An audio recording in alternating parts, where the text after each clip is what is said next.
Êxodo 17, de 8 a 16.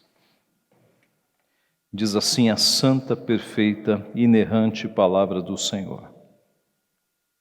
Então veio Amaleque e pelejou contra Israel em Refidim. Com isto ordenou Moisés a Josué: escolhe-nos homens e sai e peleja contra Amaleque. Amanhã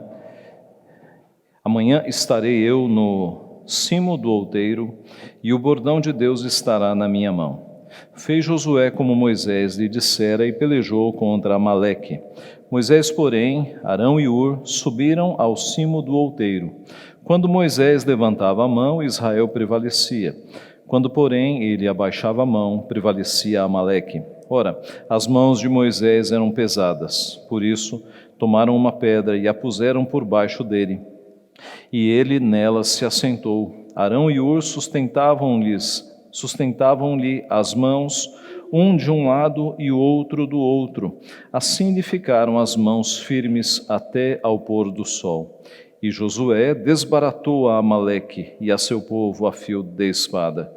Então disse o Senhor a Moisés: escreve isto para memória num livro e repete-o a Josué, porque eu hei de riscar totalmente a memória de Amaleque de debaixo do céu. E Moisés edificou um altar e lhe chamou: o Senhor é minha bandeira. E disse: porquanto o Senhor jurou, haverá guerra do Senhor contra Amaleque de geração em geração. Amém. Neste texto, meus irmãos, eu gostaria de tratar do tema 3 fatos sobre a oração. 3 fatos sobre a oração. Vamos orar.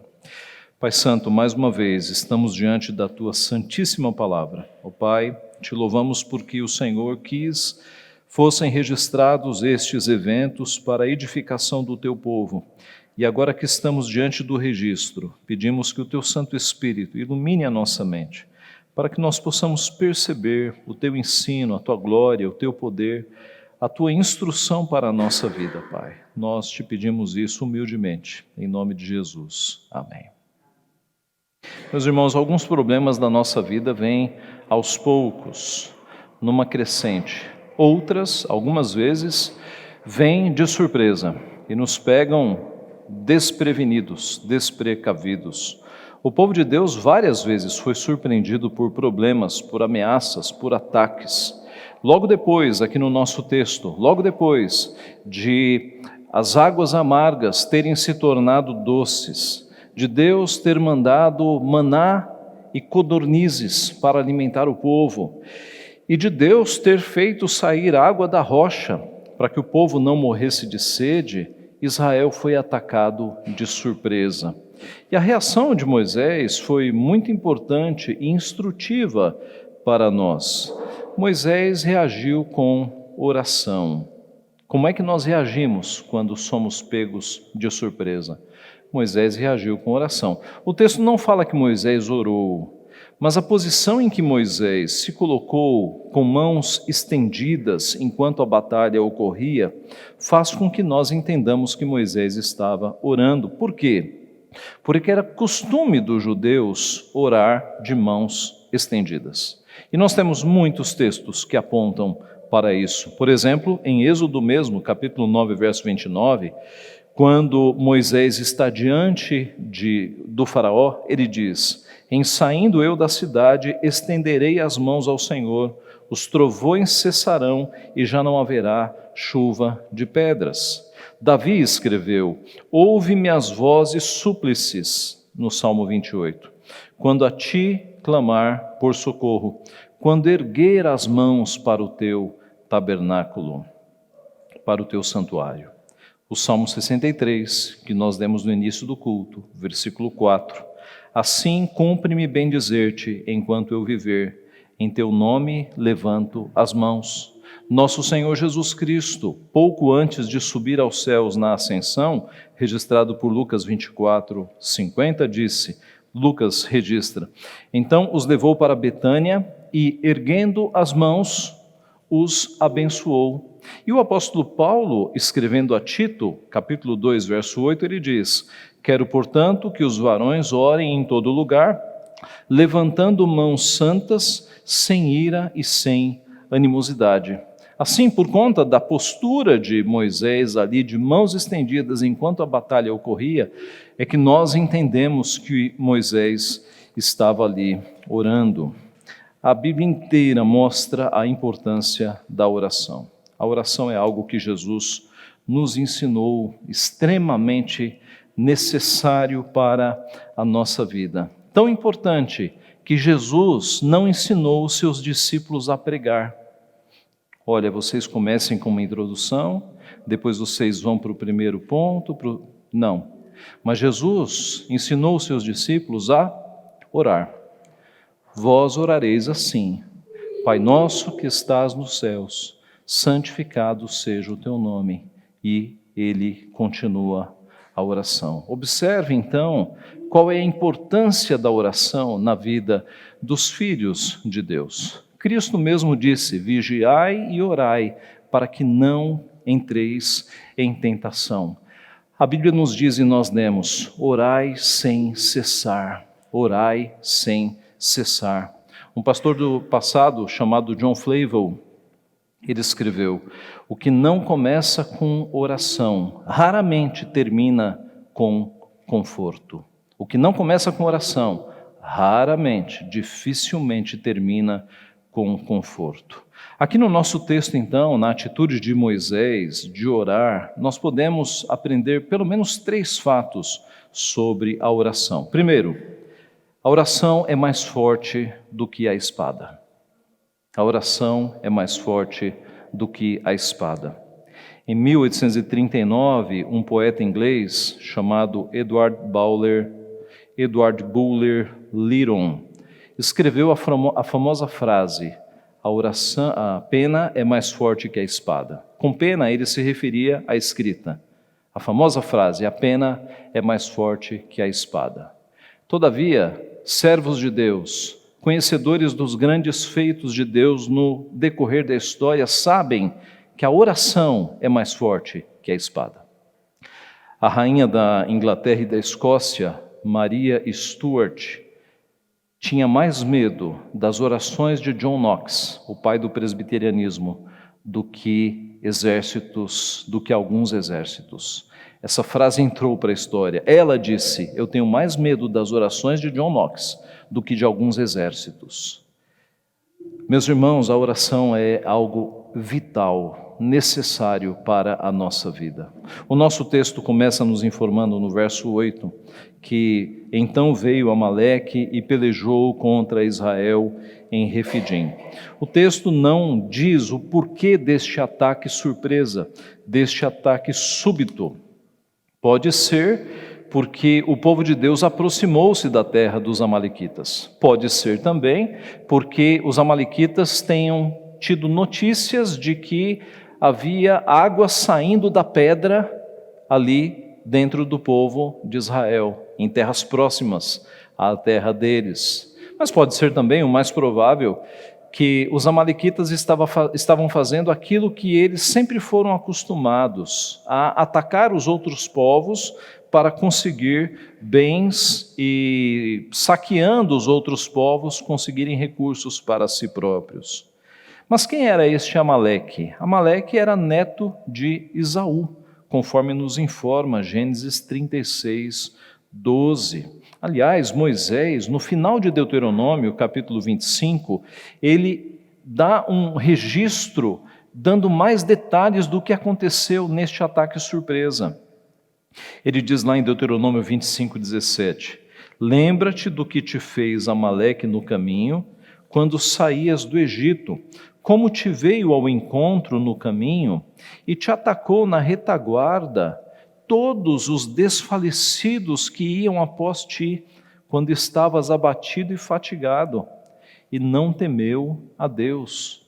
Amaleque, então, de acordo com o registro de Moisés, no final de Deuteronômio, ele veio num ataque surpresa por trás do povo para pegar aqueles que estavam mais cansados, aqueles que tinham menos força para lutar. Foi um ataque covarde, de fato. Verso 9 nos diz: com isso ordenou Moisés a Josué: escolhe-nos homens e sai e peleja contra Amaleque amanhã, contra Amaleque. Amanhã estarei eu no cimo do outeiro, e o bordão de Deus estará na minha mão. Há um detalhe aqui, esta é a primeira vez que aparece Josué na Bíblia. Josué é sempre relatado no Antigo Testamento como um auxiliar, como um ajudante de Moisés. Continua o texto: fez Josué como Moisés lhe dissera, e pelejou contra Amaleque. Moisés, porém, Arão e Ur subiram ao cimo do outeiro. Josué foi então com seus homens para a guerra. Moisés pegou Arão e Ur e foi para a oração. Você é de qual grupo? Você é do grupo de Josué, da ação, ou do grupo de Moisés, da oração? Você é do time da ação ou do time da oração? Irmãos, com o tempo nós vamos amadurecendo e vamos orando mais antes de agir. Vamos orando mais antes da ação. Jovens e adolescentes, aprendam isso. Oração antes da ação. Adultos, lembrem-se disso. Oração antes da ação. Um pastor chamado Forsyth escreveu: o pior pecado é a falta de oração. Geralmente pensamos em assassinato, adultério, roubo como piores, mas a raiz de todo pecado é a autossuficiência, a independência de Deus. Quando deixamos de esperar em oração pela orientação e força de Deus, estamos dizendo com nossas ações: não precisamos de Deus. Não precisamos de Deus. Quando você toma decisões na tua vida sem orar, você está dizendo: Deus, eu não preciso do Senhor. Eu posso fazer isso sozinho. E aí vem Jesus e te responde: sem mim nada podeis fazer. João 15:5. Sem mim nada podeis fazer. O verso 11: quando Moisés levantava a mão, Israel prevalecia. Quando, porém, ele abaixava a mão, prevalecia Amaleque. A oração é mais forte que a espada. Esta guerra estava sendo ganha não na base da espada, mas na base da oração. Na nossa vida espiritual é a mesma coisa. Em nossas batalhas contra o mundo, em nossas batalhas contra a carne, em nossas batalhas contra o diabo, a vitória só é possível com oração. Sem oração não há nenhuma chance de vitória. É por isso que o apóstolo Paulo, depois de descrever a armadura do cristão em Efésios 6, ele termina com o quê? Termina com estas palavras: com toda a oração e súplica, orando em todo o tempo no Espírito, e para isto vigiando com toda perseverança e súplica por todos os santos. Ele termina com oração, mostrando que de nada adianta tomarmos toda a armadura da fé se nós não estivermos em todo o tempo buscando a Deus em oração. O que acontece quando nós paramos de orar? Nós perdemos a batalha. O pastor John Piper disse que você não saberá para que serve a oração até entender que a vida é uma guerra. A vida é uma guerra. É uma guerra contra o mundo, é uma guerra contra a carne e é uma guerra contra o diabo. Você pode até lutar tão bem como Josué, mas se você não orar como Moisés, você perderá a batalha. A oração é mais forte que a espada. Muito pode, por sua eficácia, a súplica do justo, disse Tiago. Elias era um homem semelhante a nós, sujeito aos mesmos sentimentos, e orou com instância para que não chovesse sobre a terra. E por 3 anos e 6 meses não choveu. E orou de novo, e o céu deu chuva, e a terra fez germinar seus frutos. Tiago 5, de 16 a 18. Você está passando por lutas na tua vida, por problemas, por perseguições, por tentações, por desânimo. O remédio é oração. A arma nesta guerra é oração, não há outra. É a oração que nos coloca em contato, em comunhão direta com Deus e fortalece o nosso espírito. Um garoto de 11 anos nos Estados Unidos, Tommy Scrace, ele foi ao culto da sua igreja e o pastor naquela noite pediu para que todas as pessoas que já tinham ganhado alguma alma para Cristo ficassem em pé. E Tommy, de 11 anos apenas, ficou em pé.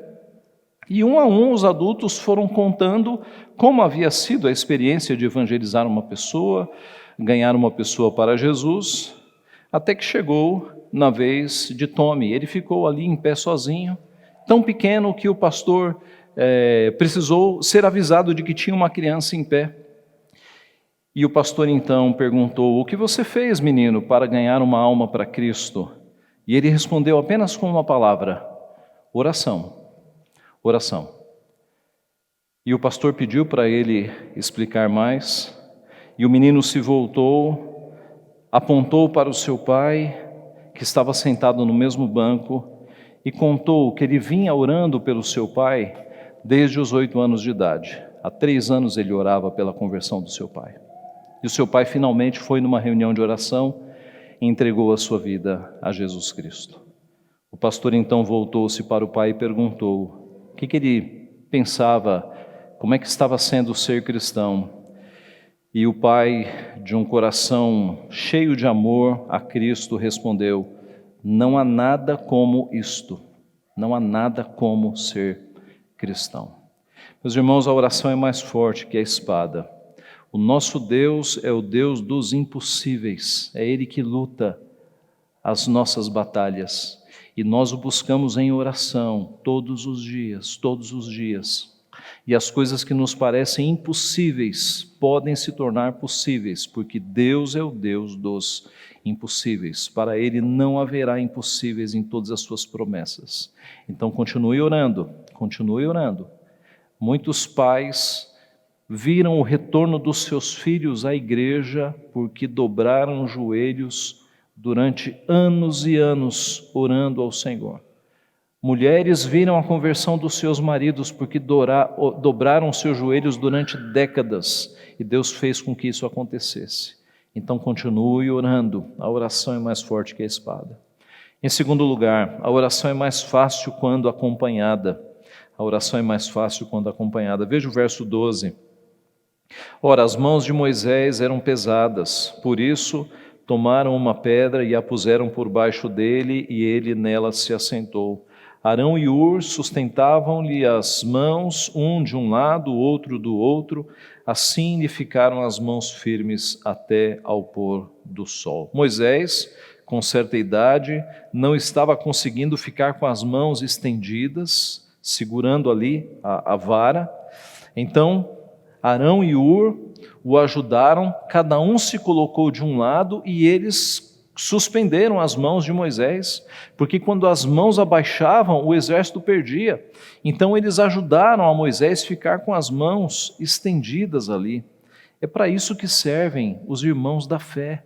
Os irmãos da fé são aqueles que nos ajudam a levantar as mãos, que nos ajudam na vida de oração. A palavra usada aqui para sustentar é utilizada no Novo Testamento no sentido de fortalecer, irmãos fortalecendo uns aos outros. A vida cristã não é uma vida de individualismo. Nós estamos numa família da fé e cada irmão apoia o outro irmão para que nós sigamos juntos, porque a caminhada não é difícil. Nós estamos num mundo caído e viver santamente, buscando a Cristo no mundo caído, é muito difícil. Por isso a igreja, a família da fé, para que nós nos encorajemos e oremos uns pelos outros. Aliás, isso acontece desde os tempos remotos, o povo de Deus se unindo para orar. No Novo Testamento, por exemplo, nós encontramos a igreja várias vezes reunida, os irmãos ali em oração. Quando Pedro, por exemplo, foi solto da prisão por um anjo, já tarde da noite, ele foi à procura dos seus irmãos e os encontrou orando. Eles estavam reunidos orando em Atos 12. Sempre que cristãos eram atacados, eles se reuniam em oração. Antes de todos os cultos, presbíteros se reúnem para orar pelo culto. As igrejas fazem reuniões de oração durante a semana. A oração é mais fácil quando ela é acompanhada. Tiago escreveu, Tiago 5,16, orai uns pelos outros para serdes curados. Muito pode, por sua eficácia, a súplica do justo. Então, ore com o seu cônjuge, ore com seus filhos, participe da reunião de oração da sua igreja. Aqui no Brasil, as reuniões de oração são frequentadas geralmente por 10% dos membros da igreja, no máximo 20%. Na Coreia do Sul, onde o cristianismo mais cresceu nos últimos tempos, as reuniões de oração acontecem todos os dias, às 5 horas da manhã, com quase 100% da presença da igreja. Todos os dias, às 5 horas da manhã, com quase 100% de presença dos membros da igreja. Todo mundo vai para a igreja de manhã antes de ir trabalhar. Aqui no Brasil, nós temos uma vez na semana, às 8 horas da noite, com menos de 20% da igreja. Meus irmãos, isso é uma vergonha. Isso é uma vergonha. Como é que crentes não oram? Spurgeon diz que a reunião de oração deveria ser chamada de a reunião dos remanescentes, porque são poucos os que a frequentam. E Spurgeon disse também, nunca veremos mudanças para melhor em nossas igrejas, até que a reunião de oração ocupe um lugar mais elevado na estima dos cristãos. Igrejas que não são frequentadas na reunião de oração são igrejas fracas. Igrejas fortes são igrejas em que o povo está orando, está junto orando. Então não deixe de orar, não deixe de participar. Verso 13, Josué desbaratou a Amaleque e a seu povo a fio de espada. A vitória veio, por fim, não por conta da espada, mas por conta dos braços estendidos ali, a bênção de Deus sobre o povo. Então, a oração é mais forte que a espada, a oração é mais fácil quando acompanhada e, por fim, a oração é mais lembrada quando ela é registrada. Veja o verso 14. Então disse o Senhor a Moisés, escreve isto para memória num livro. E foi o que Moisés fez. Razão porque estamos estudando o fato. Moisés registrou. E isso serviu para as outras gerações. E chegou até nós, porque o fato foi escrito. O testemunho daquela vitória, de intercessão de Moisés em oração, ficou registrado para as gerações seguintes. Mas o texto segue, e repete-o a José. Para as futuras gerações, escreve. Para Josué, repete, fala com ele. A ordem era, repete-o a Josué. Porque eu hei de riscar totalmente a memória de Amaleque de debaixo do céu. Nós já vamos tratar sobre este ponto. O verso 15, e Moisés edificou um altar e lhe chamou, o Senhor é minha bandeira. Observe, além de escrever a história, ele construiu um altar, porque naquela época esta era uma forma de marcar um acontecimento importante. Algumas vezes nós vemos acontecimentos importantes ocorrendo e o povo fazendo um amontoado de pedras, um monumento ali bastante amador, juntando pedras grandes para que aquele local ficasse marcado e as pessoas quando passassem ali e vissem aquele amontoado de pedras perguntassem, o que aconteceu aqui? E alguém diria, aqui foi o local da vitória tal. A construção de altares também marcava eventos assim. Isso continuou e se transformou nos monumentos históricos que nós temos hoje em milhares de cidades no mundo. Guerras, acontecimentos importantes, geralmente são marcados por monumentos históricos. Isso começa no Antigo Testamento. Então Moisés edifica um altar e o chama de o Senhor é minha bandeira. Em hebraico, Yahvé Nissi. Yahvé Nissi. Foi assim que Moisés resumiu a vitória que Deus lhe deu sobre os amalequitas. O Senhor é a minha bandeira. A bandeira era um símbolo militar que representava um reino, um país ou unidades menores, estados, cidades, mas a bandeira era um símbolo muito importante porque numa guerra Enquanto a bandeira do teu país estava hasteada, significava que o povo estava ainda em luta. Mas se o inimigo alcançasse, ou em outras palavras, para uma guerra ser perdida, era quando o inimigo chegava na bandeira e derrubava a bandeira. Então os olhos dos soldados ficavam ali na bandeira. A bandeira era um encorajamento, um ânimo, uma identificação para que o exército avançasse. Então, quando Moisés faz o altar e lhe chama o Senhor e a minha bandeira, ele quer dizer que Deus, o Deus de Israel, é a nossa identificação, Ele é o nosso rei, nossos olhos estão postos nele, a nossa esperança está nele. Séculos mais tarde, o profeta Isaías profetizou, Isaías 11, naquele dia recorrerão as nações à raiz de Jessé, que está posta por estandarte dos povos, e a glória lhe será a morada. Observe, um tempo em que as nações recorrerão à raiz de Jessé, que está posta por estandarte dos povos. Esta profecia se cumpriu em Cristo. Ele é a raiz de Jessé, ele é o filho de Davi, e ele foi levantado tal qual um estandarte, tal qual uma bandeira. Na cruz Cristo foi levantado, e os olhos das nações olham para Cristo para buscar a salvação. Assim como olhar para uma bandeira, os povos olham para Cristo que está levantado, dando salvação a todo aquele que crê. E Jesus mesmo disse em João 3, importa que o Filho do Homem seja levantado, para que todo que nele crê tenha a vida eterna. Cristo foi levantado na cruz do Calvário para nos dar a vida eterna. O verso 16 finalmente, e disse, porquanto o Senhor jurou, haverá guerra do Senhor contra Amaleque de geração em geração. Quando foi que Amaleque, como disse aqui o nosso texto no versículo 15, farei riscar totalmente a memória de Amaleque debaixo do céu, quando foi que isso que se cumpriu? Quando foi que a memória de Amaleque foi exterminada da face da terra? Depois deste evento, tempos depois, Deus enviou Saul para cumprir esta ordem e para acabar com os amalequitas, mas Saul desobedeceu. Saul não matou os animais, não matou o rei, ele poupou muita gente.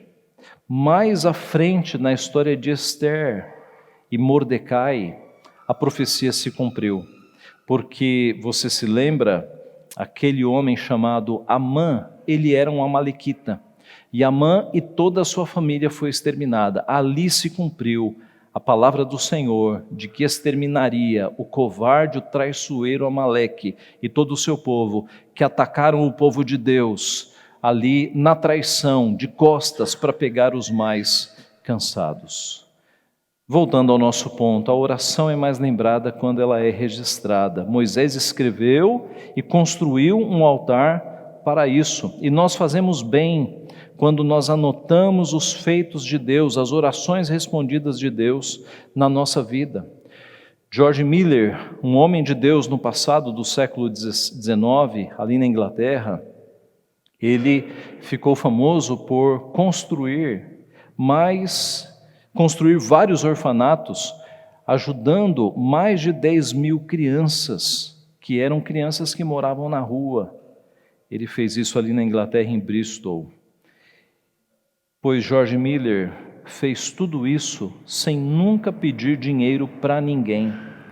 Ele fez isso só orando. Bilhões de dólares passaram pelas mãos de George Miller e ele nunca pediu um centavo para ninguém. Há algumas biografias escritas de George Miller, lá em casa nós lemos uma inteira e é impressionante, meus irmãos. Ele orava e Deus mandava socorro. Eu já contei aqui o episódio em que ele chegou num dos orfanatos, a mesa estava posta, as crianças estavam ao redor, mas não havia nada na mesa. e ele falou para as crianças: vamos orar agradecendo o alimento, sem alimento.